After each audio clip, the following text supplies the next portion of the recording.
안녕하세요. 장동원 미래스탁의 박시장입니다. 7월 28일 월요일 증시 마감 시장에 대해서 말씀드리겠습니다. 코스피는 3209.52포인트 0.42% 상승 마감했습니다. 우리나라와 미국의 무역 협상 불확실성에도 외국인이 4,807억, 기관이 4,520억 순매수하면서 상승 마감했습니다.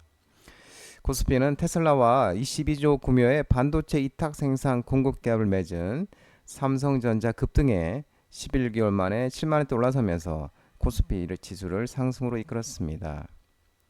코스닥은 804.40포인트 0.32% 한미 무역 협상 불확실성에 기관이 490억을 순매도하면서 하락 마감했습니다. 원달러율은 1380.0원 0.29% 상승하였습니다. 미국과 중국의 무역 협상 경계감에 원달러율은 상승하였습니다. 테마 시장을 살펴보도록 하겠습니다. 한미 관세 협상 카드로 조선업 협력 부각 소식에 조선기자재 관련 종목들이 상승했습니다. 하나오션, HJ중공업, HD현대중공업, HD한국조선해양, 한라IMS, 세진중공업 등 조선기자재 테마, ELM, 동양철강, BH 등 일부 알래스카 LNG 관련주도 상승하였습니다. 한국 과 미국 간 관세 협상 데드라인 8월 1일을 앞두고 양국 간 조선업 협력이 다시 한번 협상 타결에 지렛대로 부상하고 있습니다. 한국 정부는 현지 조선산업에 직접 투자를 결정한 일본과 달리 현지 건조, 기술 이전, 인력 양성 등 구체적 협력 방안을 제시할 것으로 전망되고 있습니다. 대통령실은 대미 통상대책 긴급회의를 마친 뒤 미국 측의 조선 분야에 대한 높은 관심을 확인하고 양국 간 조선 협력을 포함한 상호 합의 가능한 방안을 만들어 나가기로 했습니다. 양국 간 조선업 협력이 이번 관세 협상 타결에 촉매제로 활용될 것임을 다시 한번 언급한 바 있습니다. 이에 따라 한국 정부는 국내 조선 빅3, HD현대, 하나오션, 삼성중공업 등과의 협의를 통해 구체적인 협력안을 미국에 제시할 것으로 추정되고 있습니다.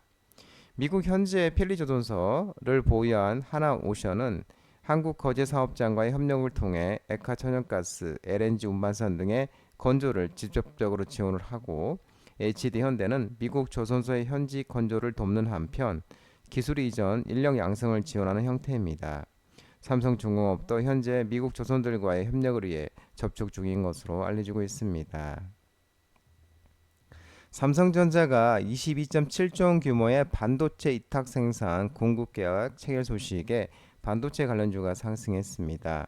삼성전자, 레페스아크, 두산테스나, AD테크놀로지, 가온칩스, 네페스, 코아시아 등 반도체 관련주가 상승했습니다. 삼성전자가 글로벌 대형 기업과 22.7조 원 규모의 공급 계약, 파운 반도체 이탁 생산 계약을 체결했습니다. 삼성전자 반도체 부분에서 단일 고객 기준 최대급 계약으로 계약 상대와 구체적인 내용은 계약상 비밀 유지에 따라 비공개이지만 업계에서 수주처로 테슬라가 유력한 것으로 보고 있습니다. 퀄컴이나 테슬라가 유력한 것으로 보고 있습니다. 퀄컴의 경우는 삼성 파운드리와의 복잡한 관계 속에서도 협업 가능성이 꾸준히 제기돼 왔었고 테슬라는 TSMC와 협력해 왔지만 최근 공급망 다변화를 위해 삼성과의 협력 확대를 모색해 온 것으로 알려지고 있습니다. 수주 배경에는 최근 넥시노스 2500 양산과 수율 개선이 핵심으로 작용한 것으로 추정되고 있습니다. 삼성전자는 갤럭시 Z 플립 7에 자사 애플리케이션 프로세스 AP를 글로벌 모델 전량 탑재하며 사실상 파운드리 사업부의 신뢰 회복을 시장에 입증했습니다. 3나노 게이트월 얼라운드 공정에서 고전했던 수율 문제가 상당 부분 해소됐다는 평가입니다.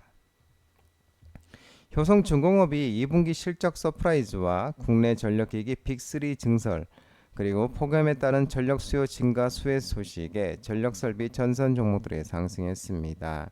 효성중공업, 산일전기, 세명전기, LS에코에너지, 일진전기, 한국전력, 제롱전기 등 전력설비 전선 테마가 상승하였습니다. 효성중공업이 지난 25일 장 마감 후에 2025년 2분기 실적 발표 연결기준 매출액 1.52조 원, 전년 동기 대비 27.76%, 영업이익은 1642.61억 원, 전년 동기 대비 162.14%, 순이익 813.49억 원, 전년 동기 대비 209.70% 상승했습니다. 신한투자증권은 효성중공업에 대해 전력기기 이익률 급증으로 기대치를 상회하는 실적을 냈고 미국 관세 불확실성에도 역대 최대 수주를 기록해 공급자 우위 시장임을 보여주고 있다는 평가입니다. 일부 언론에 따르면 국내 전력기기 빅3인 HD현대엘렉트릭과 효성중공업, LS엘렉트릭이 AI 혁명이 본격화하는 북미 시장 공략에 경쟁적으로 나서면서 현지 추가 증설을 검토하고 있는 것으로 확인되고 있습니다. HD현대엘렉트릭은 최근 애널리스트 대상 경영진 간담회에서 북미에 투자 중인 공장은 향후 추가 증설이 용이하도록 구성해 건설을 진행하고 있다고 밝혔습니다. HD현대엘렉트릭이 올 1월 1,850억 원을 투자해 미국 현지 변압기 공장 증설에 나섰는데 6개월여 만에 추가 증설 가능성을 공식화한 것입니다. 효성중공업은 지난해 6월부터 경남 창원과 미국 테네시주 멤피스에 진행 중인 이 변압기 공장 증설을 내년에 마무리함과 동시에 추가 투자를 계획하고 있고 북미 생산시설 확보에 3,500원을 투자하겠다고 예고했습니다. LS엘렉트릭도 배전기기 생산 공장의 증설을 계획하고 있습니다. 전 세계적인 폭염으로 인해 냉방 수요가 급증하고 있는데 전력 소비 증가에 따른 수혜감도 부각되고 있습니다. NH투자증권은 데이터 센터 건설과 전기차 보급 확대 등으로 인해 전력 수요는 추세적으로 상승하고 있다며 폭염에 따른 냉방 수요까지 겹치며 전력 인프라 투자의 중요성이 더욱 커지고 있다고 분석하고 있습니다. 코로나19 입원 환자가 5월 초 이후에 최대 소식이 나오면서 코로나19 관련 종목들이 반등이 있었습니다. 수젠텍, 네이처셀, 진매트리스, 랩지노미스, 휴마시스 등 일부 코로나19 관련주가 상승했습니다. 최근 코로나19 입원 환자와 바이러스 검출률들이 모두 상승세를 보이면서 코로나19가 다시 확산 조짐을 보이고 있습니다. 질병관리청에 따르면 이달 13일에서 19일 한 주간 국내 병원급 의료기관에 코로나 입원 환자가 123명으로 집계됐고 5월 초에 146명을 기록한 이후에 가장 높은 수치로 지난 6월 60명대까지 떨어졌던 주간 코로나 입원 환자 수가 이달 들어 지속 반등하는 양상입니다. 병원체 감시를 통해 확인된 코로나19 바이러스 검출률도 주간 입원 환자 수와 유사한 추이를 보이고 있고 바이러스 검출률은 이달 13일에서 19일은 16.58%, 8주 새 최고치를 기록했고 선행지표인 바이러스 검출률이 높아지면서 확진자가 늘어나고 2, 3주 후에는 입원 환자가 증가할 수 있다고 전했습니다. 국내 철강사가 부진한 실적과 하반기 업황 개선 난항 전망에 철강 종목들이 하락을 했습니다. 동국제강, 대한제강, 동국CM, 한국철강, 포스코홀딩스 등 철강 주요 종목 테마가 하락했습니다. 국내 철강 3사로 꼽히는 포스코홀딩스, 현대제철, 동국제강이 글로벌 경기 회복 지원 속에 미국발 고관세 정책, 국내 건설 투자 감소 등으로 올 상반기에 부진한 성적표를 받았습니다. 지난 입사 실적 발표를 진행한 현대제철의 별도 기준 2분기 실적은 영업손실 75억, 당기순손실 182억 원으로 전분기에 이어 적자를 기록했고 이는 주 수출국인 미국 내 철강 분야 고관세율을 50%, 국내 건설 경기 침체에 직격탄을 맞은 것으로 분석하고 있습니다. 동국제강그룹도 이 열연 철강 산업 회사인 동국제강도 올 2분기 영업이익과 순이익이 26.1% 영업이익, 그리고 순이익은 60.3% 줄었고 아직 2분기 실적 발표를 하진 포스코홀딩스도 철강 부분에서 520억에서 525억의 영업이익을 기록할 것으로 추정하고 있는 모습입니다. 아울러 하반기 수익성도 당장 가시화되긴 어려울 것으로 점쳐지는 가운데 중국의 실질적인 감산 규모가 크지 않을 수 있는 데다 통계에 잡히지 않은 암묵적 생산이 여전하다는 분석이 나오고 있기 때문인 것으로 알려지고 있습니다. 또한 일본 중국산 열연 반덤핑 관세 부과가 6개월간의 본조사 기간을 거쳐 관세로 확정될 예정인 만큼 아직 이를 선제적으로 반영하기는 어렵다는 분석이 나오고 있습니다. 업계 관계자는 중국 철강 수입 물량이 줄었다지만 여전히 국내 시장엔 부담스러운 수준인데다가 미국이나 일본 쪽으로의 수출 장벽으로 우리나라도 여전히 많은 물량이 넘어오는 상황이기 때문에 어느 정도 강도로 진행할지 지켜봐야 한다며 해외에서 유입되는 저가 물량이 줄어든다고 해도 여전히 내수 시장이 살아나지 못해서 수요 침체가 당분간 계속될 것으로 보인다고 밝혔습니다. 내년도 세제 개편안 발표 경계감과 이재명 대통령의 금융권 이자놀이 비판 소식이 나오면서 금융주 종목들이 하락을 했습니다.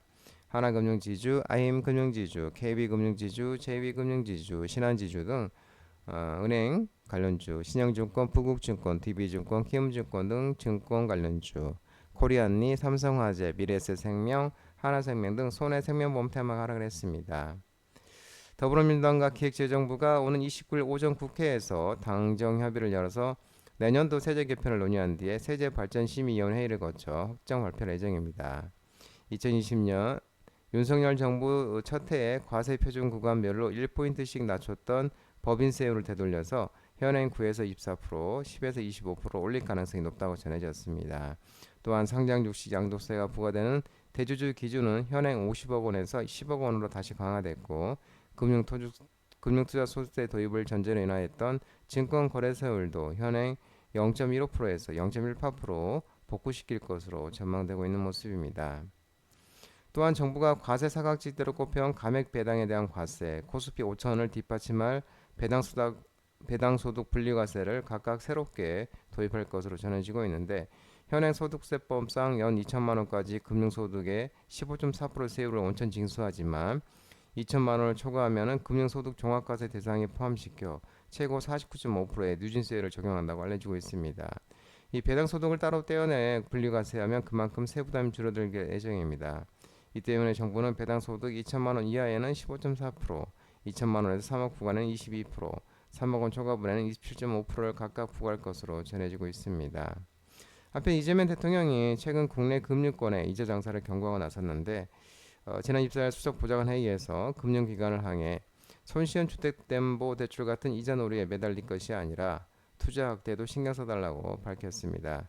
이에 금융당국은 권태영 금융위원회 부위원장이 주재로 하여 이날 은행연합회와 생명손해보험협회, 여신금융협회, 금융투자협회 등 금융권 협회장과 함께 간담회를 개최할 예정입니다. 장동훈 미래스탁 전화번호는 166-3797입니다. 하지만 자본시장법 개정으로 인해 이 번호는 수신 및 착신이 거부되어 있기 때문에 참고만 하시기 바랍니다. 끝으로 장동훈 대표 유튜브 채널 구독과 좋아요 많이 부탁드리고요. 알림 설정도 꼭 해두시기 바랍니다. 유튜브 보면 채널 보면 공유가 있습니다. 공유 아래 소개 링크 많이 부탁드리고 오늘 시장 모든 분들 고생 많으셨고 남은 시간 평안한 시간 되시기 바랍니다. 감사합니다.